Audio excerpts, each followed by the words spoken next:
Donc nous venons de voir les traitements médicaux de l'endométriose. La question qu'on est tous en train de se poser est la suivante. Est-ce que l'endométriose, peu importe son stade et sa localisation, impacte la qualité ovocytaire et la qualité embryonnaire? Je vous rappelle, l'endométriose, c'est une maladie redoutable, multifacette, d'origine inflammatoire, souvent, qui touche 10% des femmes en âge de procréer. Et la prévalence chez les femmes infertiles, quasiment l'indication princeps, jusqu'à 40% des femmes, ça altère la vie d'une jeune femme.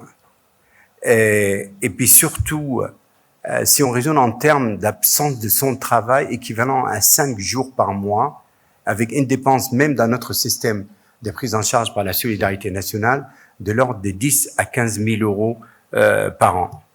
Alors, je pense, avant de traiter le sujet, je voudrais quand même vous rappeler quelque chose.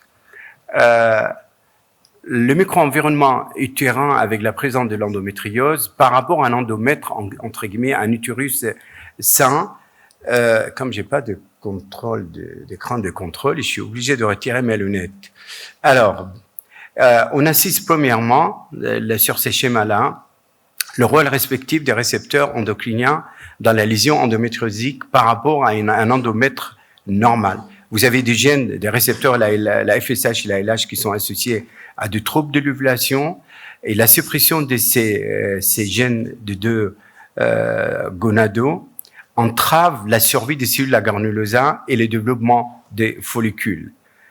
L'œstradiol circulant agit principalement sur le récepteur alpha, et le récepteur bêta est régulé positivement, et celle de récepteur alpha de l'estradiol est affaiblie dans les lésions de l'endométriose. Elle existe une cumulation locale de l'œstradiol, principalement en raison de la capacité des liaisons endométriques à synthétiser l'estradiol, résultant à une expression plus élevée des 17 bêta-hydroxystéroïdes dehydrogénase.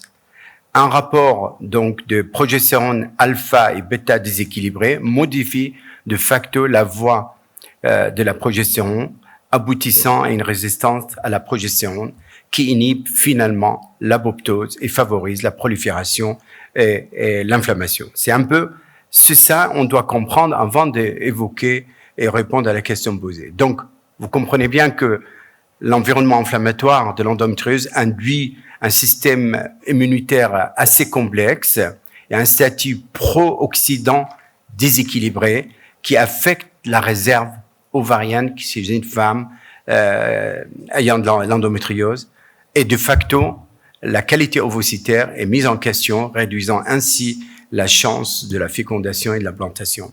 Donc là, vous avez une méta-analyse, il y a tout et son contraire. Mais la conclusion de cela pour dire, oui, on peut noter une évolution altérée de la tentative de la fécondation in vitro chez les femmes qui ont l'endométriose. Ça voudrait dire moins d'implantation et puis moins de taux de grossesse et en conséquence moins de naissances vivantes. Mais si on regarde la première question, est-ce que cette maladie impacte la qualité, réduit la qualité ovocytaire? La réponse est oui dans la plupart des études, parce que vous avez les 3 acteurs majeurs dans le follicule, je vous apprends rien, les cellules de la granulosa, les cellules du cumulus et l'ovocyte proprement dit. Eh bien, ils sont tous s'exposer à des facteurs pro-apoptotiques avec un taux de niveau de stress oxydant extrêmement élevé. Donc, si on regarde avec l'approche moléculaire, eh bien, la conclusion de toutes ces transcriptomiques, la conclusion de ces études pour dire, eh ben, finalement, au niveau de l'expression du gène, pour la plupart d'études, on n'assistait pas à des différences significatives entre une femme qui a de l'endométriose par rapport à une femme healthy. Néanmoins, on note quand même, il y a au niveau de la biosynthèse et le métabolisme des stéroïdes, ou la réponse oxydative, le stress oxydatif, ou la prolifération cellulaire, ils sont plus ou moins altérés. Donc là, qu'est-ce qu'on note au niveau de qualité ovocytaire? Il y a une anomalie méiotique qui joue un rôle énorme, comme vous le savez. Donc, il paralyse quelque part le processus méiotique. Je vous rappelle, au moment de l'ovulation, l'ovocyte méta2 n'a toujours pas achevé sa maturation nucléaire. Et puis, elle provoque également des anomalies au niveau du fuseau nucléaire, avec des dommages cytosquelettiques et puis un défaut d'expulsion du premier globule bolaire. Donc, oui, la conclusion de cette étude, c'est assez récente pour dire qu'il y a un effet négatif sur le développement folliculaire dynamique, donc tardif, et de facto sur la qualité ovocytaire. En même temps, cette inflammation altère le processus et augmente le processus angiogénèse folliculaire, et de facto qui va impacter à la fois le liquide folliculaire, les cellules à granulosa et la qualité ovocytaire. Je vous rappelle, et ça altère bien entendu, ça compromet la théorie des bicellules entre les cellules de la thèque interne et les cellules de la granulosa avec le dialogue. Et comme vous le savez, ce sont deux pièces maîtresses dans la folliculogénèse. Donc là, je vous relate les études. Désolé pour la qualité des diapos, mais surtout l'étude la plus importante, celle de Robin et celle de Sanchez, pour montrer finalement il n'y a pas d'impact de l'endométriose sur l'évolution de la tentative, la prise en charge dans le cadre d'une PMA, pas plus pour le taux de fécondation ou pour la qualité embryonnaire. Par contre, attention, pour les autres études, il s'agit des petites séries. Alors là, ils mettent en évidence quelque chose, mais je pense qu'on ne peut pas en tirer grand-chose. Ce qui fait que, avec l'approche, qu'elle soit transcriptomie, métabolimique ou ultrastructurale, qu'est-ce qu'on peut dire?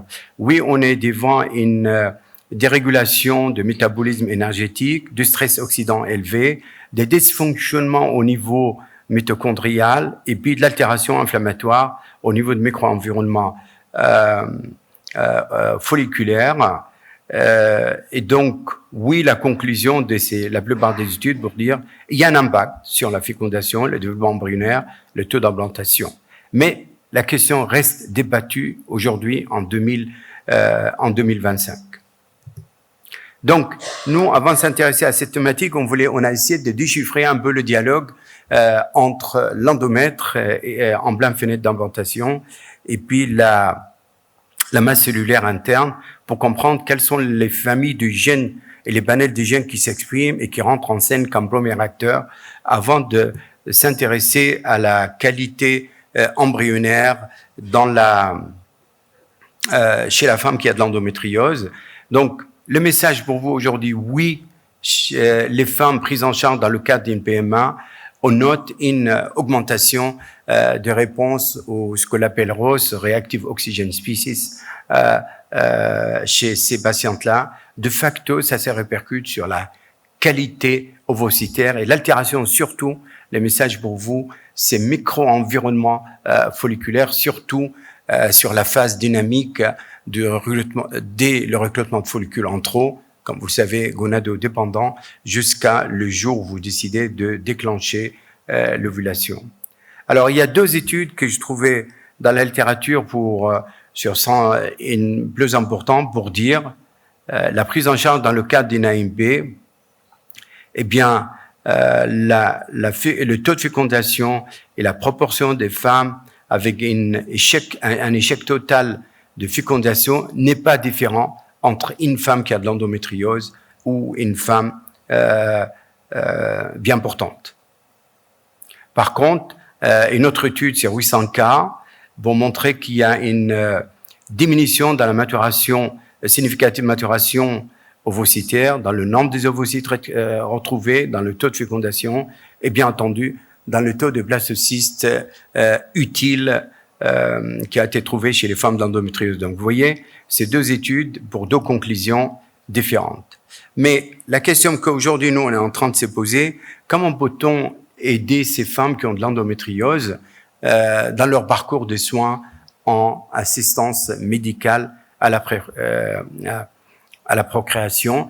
Je vous rappelle aujourd'hui le délai moyen pour diagnostiquer l'endométriose de l'ordre de 8 ans, de 4 à 12 ans. Vous me rectifiez si je raconte de bêtises. Deuxièmement, la chire, dans 25% de cas, on opère pour rien. Et malgré, y compris chez celles on opère où on trouve l'endométriose, 40% de récidives au-delà de 5 ans. Si vous prenez l'IRM comme moyen diagnostic de l'imagerie, pareil, on a entre 20 à 30% selon les études de faux négatifs pour dire il n'y a pas de l'endométriose. Donc, on a besoin de diagnostic précoce, et vous le savez très bien, pour une femme, c'est extrêmement important, symboliquement parlant, c'est la mise en route d'une prise en charge thérapeutique et donc son traitement. Alors, le premier message pour vous, je crois, pensez-y à la prévention. Et là, je vous cite le papier de nos amis espagnols, de Anna Cobon, pour montrer combien la prévention vient à la préservation de la fertilité préventive. J'ai dit bien préventive, avant de faire quoi que ce soit. On préserve les ovocytes, on essaie de faire le petit, et après on s'intéresse à sa maladie. Autrement dit, on a fait un virage à 180 degrés par rapport à ce qu'on faisait jusqu'à un passé récent d'une dizaine, une quinzaine d'années. Bien entendu, les femmes qui ont eu de la chire avant de la préservation, eh bien, il ne faut pas s'attendre à un miracle. Oui, on note une baisse de la réserve ovarienne, donc on note une baisse de rendement ovocytaire entre une femme qui a eu de la chire par rapport à une femme qui n'a pas la chire. Et la différence quand même, le delta, c'est pas le moindre, c'est 3 ovocytes d'écart selon l'étude espagnole. On passe de 8 en moyenne méta2 versus 5 chez les femmes qui a eu de la chire. Et puis après, il a bénéficié d'une préservation. Donc là, si on regarde maintenant en termes de naissances vivantes cumulées entre une femme de moins de 5 ans par rapport à une femme de plus de 35 ans, en tenant compte du nombre d'ovocytes récupérés, eh bien, plus on récupère d'ovocytes chez les femmes qui ont de l'endométriose, eh bien, plus sa chance en termes de naissances vivantes cumulées est plus importante, surtout chez les femmes de moins de 35 ans. Donc, vous voyez, même dans la prise en charge, la notion de l'âge rentre en ligne de compte. Alors, la question est aussi le pro ou le contre la chire avant la préservation. Eh bien, les partisans de la chire, tout de suite, quasiment après la première consultation, elle dit on améliore le potentiel de fertilité de cette patiente, on réduit le processus inflammatoire et qui peut impacter négativement la réserve ovarienne. Et elle réduit, bien entendu, elle réduit l'impact sur la qualité et la compétence ovocytaire avec la diminution du risque de l'endométriose qu'il peut, dans quasiment à peine 1% de cas, traduire par la survenue d'un cancer et puis éviter à cette patiente son passage en parcours de soins en PMA. Le contre, elle dit pas du tout. D'abord, il n'y a pas d'évidence solide qui nous permet de dire la chire améliore quoi que ce soit en termes de potentiel de fertilité chez ces patientes-là. Et même dans le cas de la présence de l'endométrium, la prise en charge dans le cas de FIV n'impacte pas le taux de grossesse clinique et le taux de naissance vivante, et que, y compris la sexectomie partielle, altère significativement la réserve ovarienne.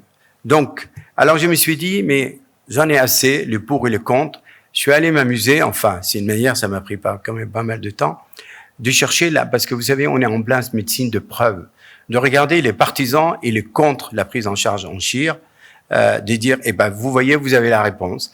Eh bien, le niveau de preuve de toutes ces études qui sont partisans de la chire avant de la prévention est extrêmement faible par rapport au niveau de preuve du papier, les partisans de nos interventions chirurgicales.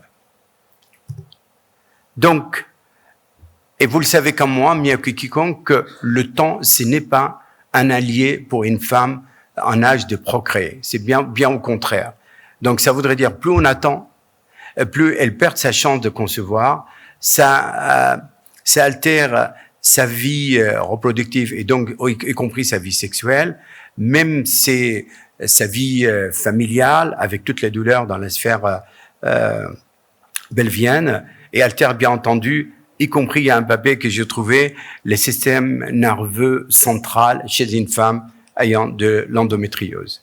Alors comment on peut identifier cette maladie redoutable pour une femme en âge de procréer? Eh bien, grâce à toutes ces nouvelles techniques, enfin, ce n'est plus nouvelle parce que ça remonte à 15-20 ans maintenant, ce qu'on appelle Omics, qui permet de, quelle que soit l'approche, que ce soit transcriptomique, génomique, protéomique et j'en passe, de l'utiliser. Je vous rappelle aujourd'hui, depuis le décryptage des génomes en 98, on connaît à peine moins d'1% de gènes qui ont été identifiés pour des fonctions bien précises. Pour le reste, donc vous voyez, le domaine est long. Néanmoins, je voudrais focaliser la dernière partie de mon topo sur tous ces fragments de l'ARN qu'on a négligés pendant des décennies sans qu'on comprenne leur fonction, ce qu'on appelle la microRNA ou le piRNA, etc. Alors, beaucoup on s'intéresse à la MIR comme ça, MIR comme un MIR.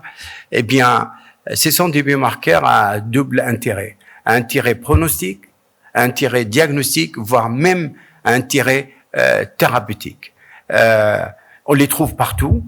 On le trouve dans les larmes, on le trouve dans les sueurs, on le trouve dans le liquide folliculaire, dans le liquide amniotique, on le trouve dans le sperme, bref, et bien entendu dans le sérum ou dans le plasma. Ces MIR, et donc ils présentent un potentiel extraordinaire, et si vous discutez avec nos collègues et amis oncologues, eh bien aujourd'hui dans certains cancers, dès lors où on arrive à identifier le ou les MIR qui impliqués dans le cancer, eh bien, il suffit de donner des nouvelles générations de médicaments de onco-anti-MIR, et puis le malade se porte merveilleusement bien après cela. Donc, vous voyez, c'est un enjeu majeur aujourd'hui dans la microRNA. Et il se trouve que, ayez la curiosité, chaque fois que vous entendez parler des prix Nobel de médecine et de physiologie, pensez-y tout de suite à l'application derrière. Donc, vous voyez, sur le microRNA, ils ont fait l'objet de 3 prix Nobel de médecine et de physiologie les 20 dernières années, 2006, 2013 et 2024. 2006 pour dire, ça y est, on a trouvé le rôle de ces microRNA qui régulent l'expression du gène. Grâce ou à cause, vous êtes bien malade ou bien portant. D'accord? Donc, ils vont empêcher la traduction en protéines. Ce sont des petits fragments composés de 19 à 25 nucléotides non codants. Donc, gardez bien en tête nos codants. Donc, la deuxième prix Nobel 2013, pour dire, c'est simple, ces microRNA, ils peuvent passer des noyaux vers les cytoplasmes, soit de manière libre, parce que c'est un vrai exécuteur, soit de manière transportée dans des vésicules exosomes, qu'on les appelle les cargos, en termes génériques. Et enfin, les 2024, l'année dernière, pour dire, oui, ils sont des excellents régulateurs de l'expression des gènes. Donc, vous voyez l'intérêt pour les microRNA. Donc, nous, on a fait, au départ, comme on partait à la pêche, on ne savait pas où on va, on a fait une revue synthèse pour le rôle des MIR dans toutes les maladies gynécologiques. Donc, vous voyez, on arrive à identifier des candidats potentiels. Je regarde le timing. Des candidats potentiels, qu'ils soient en termes de cancer de l'ovaire, de l'endométriose, de l'insuffisance ovarienne prématurée, de les syndromes SOBK, et j'en passe. Donc, et chaque MIR identifié avec une approche fonctionnelle, c'est une revue, c'est une publication dans des journaux à fort impact facteur. Donc, comment on peut améliorer cette diagnostic? Je crois c'est grâce à une start-up française s'appelle Zewig, et qu'il faut rendre hommage à un de vos compatriotes, Yahya Elmir, marocain, à ma connaissance, qui était à l'origine de cette mise en place de cette société pour diagnostic précoce. C'est une collaboration avec l'équipe de notre ami Émile Daraï et Sofiane Benfidala. Donc, dans le but, au-delà du diagnostic, mais assurer les suivis, le follow-up. Parce qu'aujourd'hui, quand vous opérez, quand vous allez traiter, après, elle disparaît. Donc, il faut avoir quand même un test rapide où vous aurez les résultats en une dizaine de jours. Et puis, le Bleu c'est le mieux, ça vous permet de targeter au mieux la prise en charge thérapeutique. Donc, c'est une signature de 119 microRNA associée, bien entendu, à l'intelligence artificielle qui vous permet de tracer, justement, vous donner la réponse là où l'IRM n'a pas donné grand-chose. Là, la Haute Autorité de la Santé en France, ils ont dit un avis favorable pour la prise en charge. Il y a une étude maintenant lancée dans 100 centres hospitaliers et cliniques privées en France sur 2500 patientes, dans le but de démontrer, si on arrive à démontrer que grâce à ces tests, il y a une économie générée de l'ordre de 20%, eh bien, le test sera généralisé à toutes les femmes qui le souhaitent. Donc, il y a de nombreux papiers. Là, je vous cite celle dans New England Journal et dans d'autres journaux qui ont fait. Donc, vous voyez, c'est un prélèvement salivaire. Donc, c'est une approche totalement non invasive. On extrait de l'ARN et on cherche cette signature des microRNA et après, il y a l'intelligence artificielle qui rentre en compte. Donc, finalement, cet endotest, le test salivaire, ils ont parti d'une étude Princeps, et puis ils ont répliqué dans des études multicentriques, validation de cette étude avant de passage à l'usage clinique. Donc, vous voyez, là, vous avez le choix entre 10 jours de diagnostic ou 10 ans par les différents moyens conventionnels.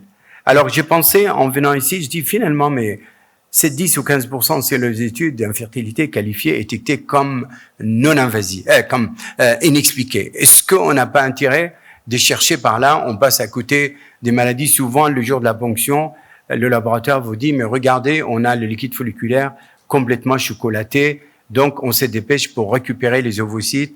Je vous rappelle, dans ces cas-là, le liquide folliculaire, il est extrêmement délétère sur la qualité ovocytaire.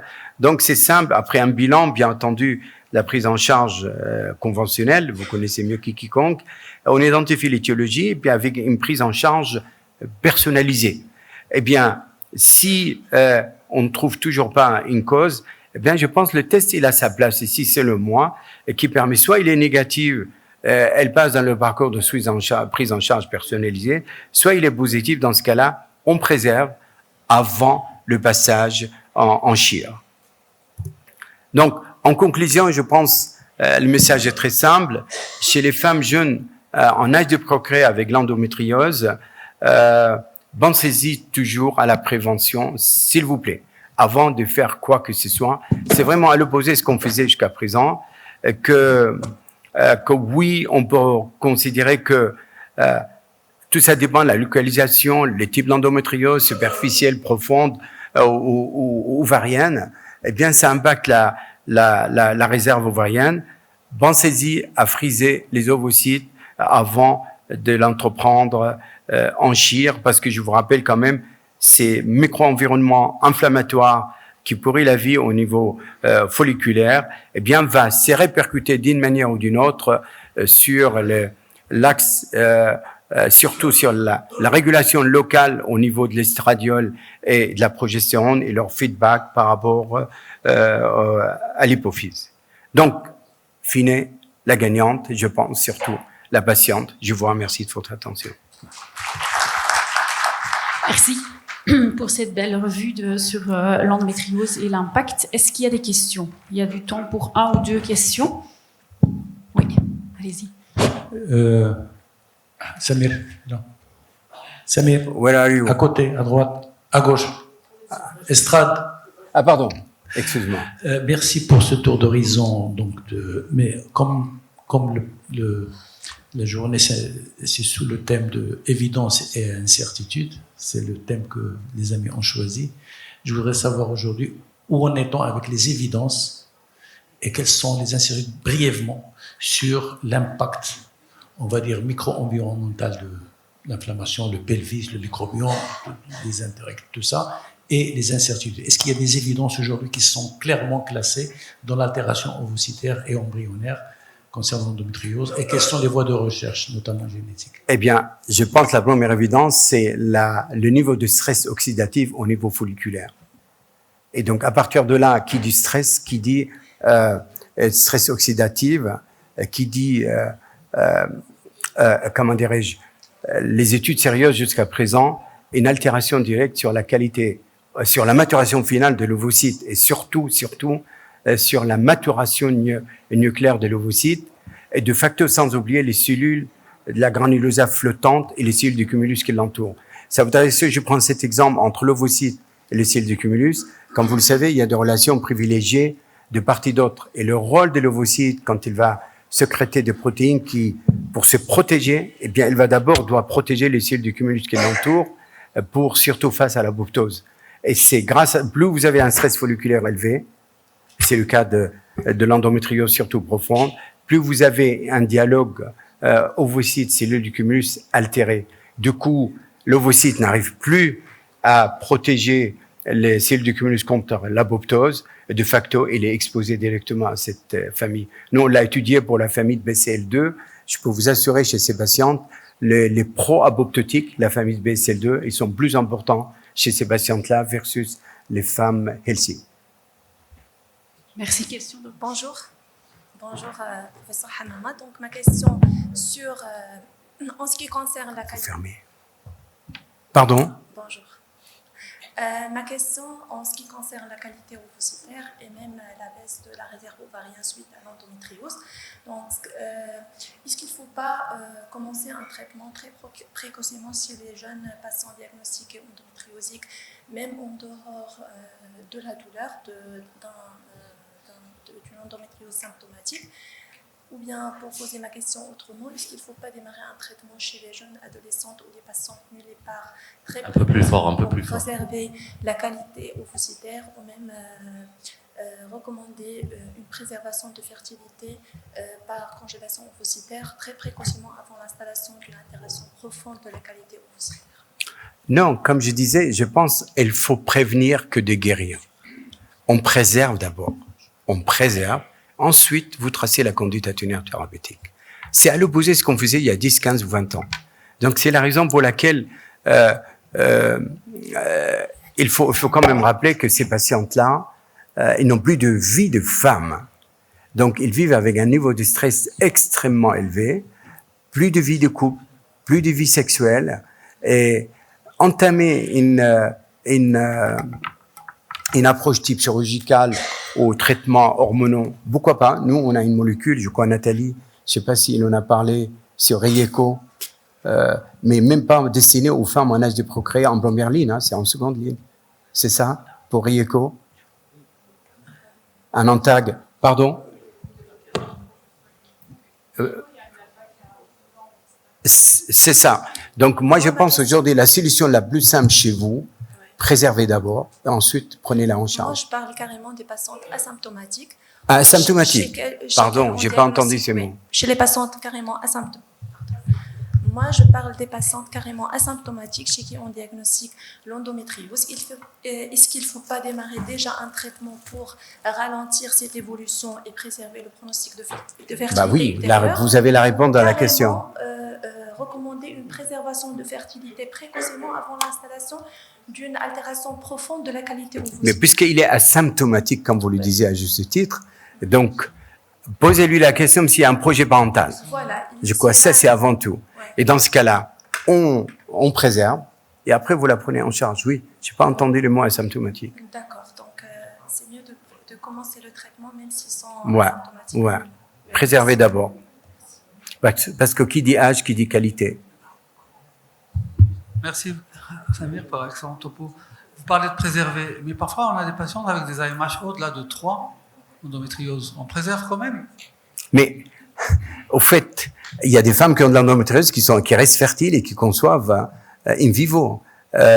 Oui, parce que dès lors, par exemple, on sait que l'étude espagnole l'a bien démontré, il y a un delta de 3 ovocytes dans le cas de la préservation entre des femmes qui ont eu de la chire versus des femmes qui l'ont pas eu. Les deux, ils ont l'endométriose. Donc, c'est la raison pour laquelle 3 ovocytes, peut-être, c'est delta-là qui va faire la différence et qui permet à la patiente, au cas où il a des soucis à concevoir in vivo, de faire le petit dans le parcours de PMA.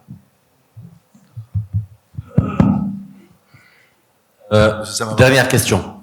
On est amené à voir des jeunes filles, 17 ans, 18 ans, qui ont des grosses endométriomes. Elles sont vierges. Qu'est-ce qu'on en fait? Voilà. Là, vous évoquez la vraie question. Nous, dans le cadre de la préservation de la fertilité, on discute bien avec les parents. Ou alors, il faut procéder par voie abdominale pour la ponction. Donc, oui, c'est un vrai problème. Je crois qu'il faut s'adapter aux conditions sociétales de chaque pays et puis discuter. Dans le cas que vous relatez, c'est une adolescente. Elle n'est pas majeure, donc le rôle des parents est extrêmement important et leur décision. Mais il est symptomatique, vous parlez? C'est symptomatique, bien entendu. Oui, ils viennent pour des kystes pseudo-tordus ou... Oui, je pense qu'il faut discuter avec les parents, voire procéder par une ponction abdominale. Merci. Je vous en prie. Merci beaucoup, professeur Hamama, le roi de la physiopathologie, du dialogue ovocyte. Merci beaucoup. Merci.